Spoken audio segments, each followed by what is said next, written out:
শহীদ রাষ্ট্রপতি জিয়া রহমানের সুযোগ্য সন্তান, বিএনপির ভারপ্রাপ্ত চেয়ারম্যান, তার নেতৃত্বে বাংলাদেশে 31 দফা বাস্তবায়িত হবে। সামনের সুন্দর নির্বাচন, গণতান্ত্রিক নির্বাচন, ভোটের নির্বাচনে বিএনপি ক্ষমতায় আসবে।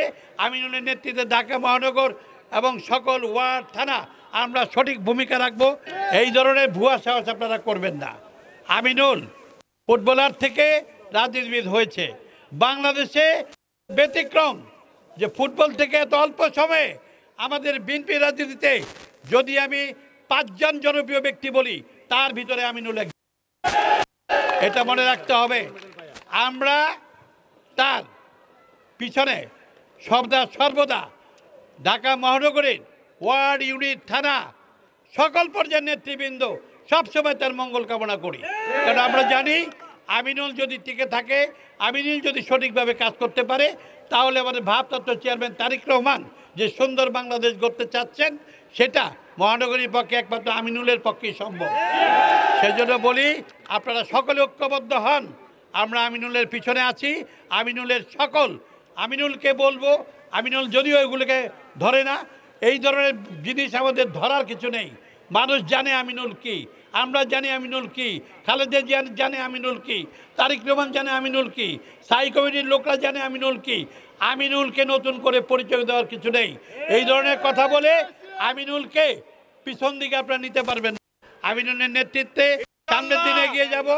সামনের নির্বাচনে এই আমিনুলের নেতৃত্বেই শহীদ রাষ্ট্রপতি জিয়া রহমানের সুযোগ্য সন্তান, বিএনপির ভারপ্রাপ্ত চেয়ারম্যান, তার নেতৃত্বে বাংলাদেশে 31 দফা বাস্তবায়িত হবে। সামনের সুন্দর নির্বাচন, গণতান্ত্রিক নির্বাচন, ভোটের নির্বাচনে বিএনপি ক্ষমতায় আসবে। আমিনুলের নেতৃত্বে ঢাকা মহানগর এবং সকল ওয়ার্ড, থানা আমরা সঠিক ভূমিকা রাখব। আমিনুল কেমন লোক আপনারা বলেন? তার কোনো বিকল্প বাংলাদেশে আছে? তাহলে কি দাঁড়ালো? যেদিন থেকে উনি বিএনপির রাজনীতিতে হাত দিয়েছেন, তার বিরুদ্ধে ষড়যন্ত্র সেদিন থেকেই শুরু।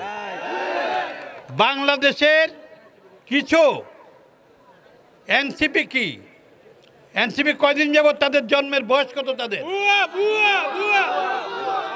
তারা কোনো রাস্তা না দেখে জনপ্রিয় ব্যক্তিদের পিছনে তারা লেগেছে।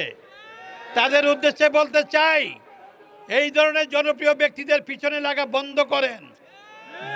রাস্তাঘাটে বেরোতে পারবেন না এমন সময় আসবে। সাবধান করে দেই, ভালো হয়ে যান।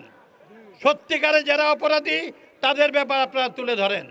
সত্যিকার যারা অপরাধী তাদেরকে আড়াল করেন। আর জনপ্রিয় লোকদের আপনারা সমাজের কাছে হেয় প্রতিপন্ন করতে চান।